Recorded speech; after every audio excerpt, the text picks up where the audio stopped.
ಒಂದು ಇನ್ಸಿಡೆಂಟ್ ಅವತ್ತು ನೈಟ್ ವಿಚಾರವಾಗಿ? ಸರ್ ಅವತ್ತು ರಾತ್ರಿ 12:15 ಎಲ್ಲರೂ ಮಲಗಿದ್ವಿ ಸರ್. ಅವಾಗಿನೂ ಆ್ಯಕ್ಚುಲಿ ಹೇಳ್ಬೇಕಂದ್ರೆ ನಮ್ಮ ಯಜಮಾನರು ಅವಾಗ 12 ಗಂಟೆಗೇನು ಮನೆಗೆ ಬಂದರು. ಎಲ್ಲರೂ ಮಲಗಿದ್ವಿ. ಅವಾಗ ಫುಲ್ ಕಿರ್ಚಾಡ್ತಿರೋ ಥರ ಸೌಂಡ್ ಬರ್ತಿತ್ತು ಸರ್. ನಾವು ವಿಂಡೋ ಸೈಡ್ ಮನೆ ಆಗಿರೋದ್ರಿಂದ ಕೇಳಿಸುತ್ತೆ ಜಾಸ್ತಿ. ಎಲ್ಲ ಆಚೆ ಬಂದಾಗ ಹುಡುಗಿರೆಲ್ಲ ಫುಲ್ಲು ಭಯದಿಂದ ಜೋರಾಗಿ ಕಿರ್ಚಾಡ್ಕೊಂಡು ಪಿ ಜಿಯಿಂದ ಆಚೆ ಎಲ್ಲ ನೆಗ್ದು ಓಡ್ತಿದ್ರು ಸರ್. ಏನಾಯಿತು ಅಂತ ನೋಡಿದಾಗ ಬೆಂಕಿ ಹತ್ಕೊಂಡಿತ್ತು. ಫುಲ್ಲು ಆ ಪಿ ಜಿ ಹಾಫ್ ಎಷ್ಟಿತ್ತು ಅಷ್ಟು ಉರಿತಿತ್ತು. ಮತ್ತು ವಾಚ್ಮ್ಯಾನ್ ಅಂಕಲ್ಲು ಗೇಟ್ ಲಾಕ್ ಮಾಡಿದ್ರಿಂದ ಅವರು ಮೇಲ್ಗಡೆ ಹೋಗಿದ್ರು, ಎಲ್ಲರೂ ಎಪ್ಸೋಣ ಬೇಗ ಎಚ್ಚರ ಆಗಲ್ಲ ಮಲಗಿರ್ತಾರೆ ಅಂತ. ಅಷ್ಟರಲ್ಲಿ ಅವರೆಲ್ಲ ಇದರಿಂದ ಜಂಪ್ ಮಾಡಿ ನಮ್ಮ ಬಿಲ್ಡಿಂಗ್ 5th ಫ್ಲೋರಿಂದ ನೆಗೆದು ಅಲ್ಲಿಂದ ಫುಲ್ ಎಷ್ಟು ಕಷ್ಟ ಇರುತ್ತೆ ಸರ್. ಅಲ್ಲಿ ಒಂದು 4 to 5 feet ಡಿಸ್ಟೆನ್ಸ್ ಇದೆ ಸರ್. ಅದರಿಂದ ಯೋಚನೆ ಮಾಡಿದೆ ನೆಗೆದು ಕೆಳಗಡೆ ಬಂದಿದ್ದಾರೆ. ಫುಲ್ ಎಲ್ಲ ನೀಟಾಗಿ ಹತ್ಕೊಂಡು ಉರಿತಿತ್ತು ಸರ್. ಆಮೇಲೆ ಇವ್ರದ್ದು ಬುಲೆಟ್ ಆಗಿರ್ಬೋದು, ನಮ್ಮ ವಾಚ್ಮ್ಯಾನ್ ಅಂಕಲ್ದು ಸ್ಪ್ಲೆಂಡರ್ ಗಾಡಿ ಇತ್ತು, ಎಲ್ಲ ಹತ್ಕೊಂಡು ಉರಿದಿದೆ ಸರ್. ಅವ್ರು ಹೇಳ್ತಾರೆ ಸಿಲಿಂಡ್ರ್ ಬ್ಲಾಸ್ಟ್ ಆಯಿತು, ಅದರಿಂದನೇ ಆಗಿದ್ದು, ಪಿ ಜಿ ಅವರಿಂದನೇ ಇದೆಲ್ಲ ಆಗಿದ್ದು ಅಂತ ಹೇಳ್ತಾರೆ ಸರ್. ಸಿಲಿಂಡ್ರ್ ಬ್ಲಾಸ್ಟ್ ಆದರೆ ಯಾವುದೇ ಕಾರಣಕ್ಕೂ ಅಷ್ಟು ಫ್ರೀಕ್ವೆನ್ಸಿಯಿಂದ ಎಷ್ಟು ಫೋರ್ಸ್ ಇರುತ್ತೆ. ಬಿಲ್ಡಿಂಗೇ ಅಲ್ಲಿ ಒಂದು ಸಿಲಿಂಡ್ರ್ ಇರಲಿಲ್ಲ ಸರ್. ಹೇಳ್ಬೇಕಂದ್ರೆ 10 ರಿಂದ 12 ಸಿಲಿಂಡ್ರ್ ಇತ್ತು.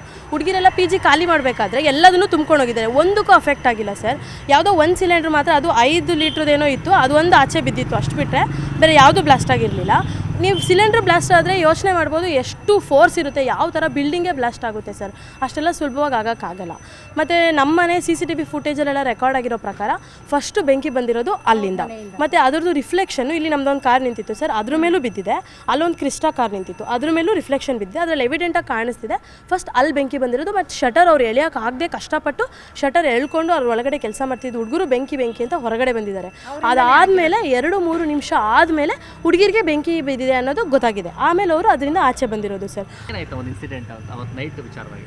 ಸರ್ ಅವತ್ತು ರಾತ್ರಿ 12:15 ಎಲ್ಲರೂ ಮಲಗಿದ್ವಿ ಸರ್. ಅವಾಗಿನೂ ಆ್ಯಕ್ಚುಲಿ ಹೇಳ್ಬೇಕಂದ್ರೆ ನಮ್ಮ ಯಜಮಾನರು ಅವಾಗ 12 ಗಂಟೆಗೇನು ಮನೆಗೆ ಬಂದರು. ಎಲ್ಲರೂ ಮಲಗಿದ್ವಿ.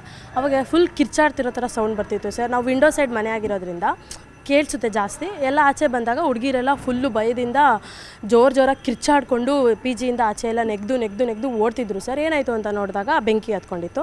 ಫುಲ್ಲು ಆ ಪಿ ಜಿ ಹಾಫ್ ಎಷ್ಟಿತ್ತು ಅಷ್ಟು ಉರಿತಿತ್ತು. ಮತ್ತು ವಾಚ್ಮ್ಯಾನ್ ಅಂಕಲ್ಲು ಗೇಟ್ ಲಾಕ್ ಮಾಡಿದ್ರಿಂದ ಅವರು ಮೇಲ್ಗಡೆ ಹೋಗಿದ್ರು, ಎಲ್ಲರೂ ಎಪ್ಸೋಣ ಬೇಗ ಎಚ್ಚರ ಆಗಲ್ಲ ಮಲಗಿರ್ತಾರೆ ಅಂತ. ಅಷ್ಟರಲ್ಲಿ ಅವರೆಲ್ಲ ಇದರಿಂದ ಜಂಪ್ ಮಾಡಿ ನಮ್ಮ ಬಿಲ್ಡಿಂಗ್ 5th ಫ್ಲೋರಿಂದ ನೆಗೆದು ಅಲ್ಲಿಂದ ಫುಲ್ ಎಷ್ಟು ಕಷ್ಟ ಇರುತ್ತೆ ಸರ್. ಅಲ್ಲಿ ಒಂದು 4 to 5 feet ಡಿಸ್ಟೆನ್ಸ್ ಇದೆ ಸರ್. ಅದರಿಂದ ಯೋಚನೆ ಮಾಡಿದೆ ನೆಗೆದು ಕೆಳಗಡೆ ಬಂದಿದ್ದಾರೆ. ಫುಲ್ ಎಲ್ಲ ನೀಟಾಗಿ ಹತ್ಕೊಂಡು ಉರಿತಿತ್ತು ಸರ್. ಆಮೇಲೆ ಇವ್ರದ್ದು ಬುಲೆಟ್ ಆಗಿರ್ಬೋದು, ನಮ್ಮ ವಾಚ್ಮ್ಯಾನ್ ಅಂಕಲ್ದು ಸ್ಪ್ಲೆಂಡರ್ ಗಾಡಿ ಇತ್ತು, ಎಲ್ಲ ಹತ್ಕೊಂಡು ಉರಿದಿದೆ ಸರ್. ಅವ್ರು ಹೇಳ್ತಾರೆ ಸಿಲಿಂಡ್ರ್ ಬ್ಲಾಸ್ಟ್ ಆಯಿತು, ಅದರಿಂದನೇ ಆಗಿದ್ದು, ಪಿ ಜಿ ಅವರಿಂದನೇ ಇದೆಲ್ಲ ಆಗಿದ್ದು ಅಂತ ಹೇಳ್ತಾರೆ ಸರ್. ಸಿಲಿಂಡ್ರ್ ಬ್ಲಾಸ್ಟ್ ಆದರೆ ಯಾವುದೇ ಕಾರಣಕ್ಕೂ ಅಷ್ಟು ಫ್ರೀಕ್ವೆನ್ಸಿಯಿಂದ ಎಷ್ಟು ಫೋರ್ಸ್ ಇರುತ್ತೆ. ಬಿಲ್ಡಿಂಗೇ ಅಲ್ಲಿ ಒಂದು ಸಿಲಿಂಡ್ರ್ ಇರಲಿಲ್ಲ ಸರ್. ಹೇಳ್ಬೇಕಂದ್ರೆ 10 ರಿಂದ 12 ಸಿಲಿಂಡ್ರ್ ಇತ್ತು. ಹುಡುಗಿರೆಲ್ಲ ಪಿ ಜಿ ಖಾಲಿ ಮಾಡಬೇಕಾದ್ರೆ ಎಲ್ಲದನ್ನೂ ತುಂಬ್ಕೊಂಡು ಹೋಗಿದ್ದಾರೆ. ಒಂದಕ್ಕೂ ಅಫೆಕ್ಟ್ ಆಗಿಲ್ಲ ಸರ್. ಯಾವುದೋ ಒಂದು ಸಿಲಿಂಡ್ರ್ ಮಾತ್ರ, ಅದು 5 ಲೀಟ್ರದೇನೋ ಇತ್ತು, ಅದು ಒಂದು ಆಚೆ ಬಿದ್ದಿತ್ತು, ಅಷ್ಟು ಬಿಟ್ಟರೆ ಬೇರೆ ಯಾವುದೂ ಬ್ಲಾಸ್ಟ್ ಆಗಿರಲಿಲ್ಲ. ನೀವು ಸಿಲಿಂಡ್ರ್ ಬ್ಲಾಸ್ಟ್ ಆದರೆ ಯೋಚನೆ ಮಾಡ್ಬೋದು ಎಷ್ಟು ಫೋರ್ಸ್ ಇರುತ್ತೆ, ಯಾವ ಥರ ಬಿಲ್ಡಿಂಗೇ ಬ್ಲಾಸ್ಟ್ ಆಗುತ್ತೆ ಸರ್. ಅಷ್ಟೆಲ್ಲ ಸುಲಭವಾಗಿ ಆಗೋಕ್ಕಾಗಲ್ಲ.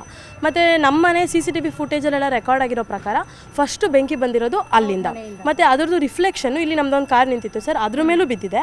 ಅಲ್ಲೊಂದು ಕ್ರಿಸ್ಟಾ ಕಾರ್ ನಿಂತಿತ್ತು, ಅದ್ರ ಮೇಲೂ ರಿಫ್ಲೆಕ್ಷನ್ ಬಿದ್ದಿದೆ. ಅದರಲ್ಲಿ ಎವಿಡೆಂಟಾಗಿ ಕಾಣಿಸ್ತಿದೆ ಫಸ್ಟ್ ಅಲ್ಲಿ ಬೆಂಕಿ ಬಂದಿರೋದು. ಮತ್ತು ಶಟರ್ ಅವ್ರು ಎಳೆಯೋಕ್ಕಾಗದೆ ಕಷ್ಟಪಟ್ಟು ಶಟರ್ ಎಳ್ಕೊಂಡು ಅವ್ರ ಒಳಗಡೆ ಕೆಲಸ ಮಾಡ್ತಿದ್ದು ಹುಡುಗರು ಬೆಂಕಿ ಅಂತ ಹೊರಗಡೆ ಬಂದಿದ್ದಾರೆ. ಅದಾದಮೇಲೆ 2-3 ನಿಮಿಷ ಆದಮೇಲೆ ಹುಡುಗಿರಿಗೆ ಬೆಂಕಿ ಬಿದ್ದಿದೆ ಅನ್ನೋದು ಗೊತ್ತಾಗಿದೆ. ಆಮೇಲೆ ಅವರು ಅದರಿಂದ ಆಚೆ ಬಂದಿರೋದು ಸರ್. ಅದು ಫಸ್ಟು ಅಲ್ಲಿ ಗೊತ್ತಾಗಿದ್ದಿದೆ, ಇಲ್ಲಿ ಸಿಲಿಂಡರ್ ಬ್ಲಾಸ್ಟ್ ಆಗಿದ್ದಿದ್ರೆ. ನಿರ್ಭೀತ, ನಿಷ್ಪಕ್ಷಪಾತ, ವಿಶ್ವಾಸಾರ್ಹ ಸುದ್ದಿಗಳಿಗೆ ಮತ್ತೊಂದು ಹೆಸರಾಗಿರುವ ನ್ಯೂಸ್ 18 ಕನ್ನಡ ಈಗ ಆಪ್ನಲ್ಲೂ ಲಭ್ಯವಿದೆ. ದಯವಿಟ್ಟು ಇಲ್ಲಿರುವ QR ಕೋಡ್ ಅನ್ನು ಸ್ಕ್ಯಾನ್ ಮಾಡಿಕೊಂಡು ಆಪ್ ಡೌನ್ಲೋಡ್ ಮಾಡೋದಕ್ಕೆ ಮರಿಬೇಡಿ. ನಿಮ್ಮ ಬೆಂಬಲ ಹೀಗೆ ಸದಾ ನಮ್ಮೊಂದಿಗಿರಲಿ. ಧನ್ಯವಾದ.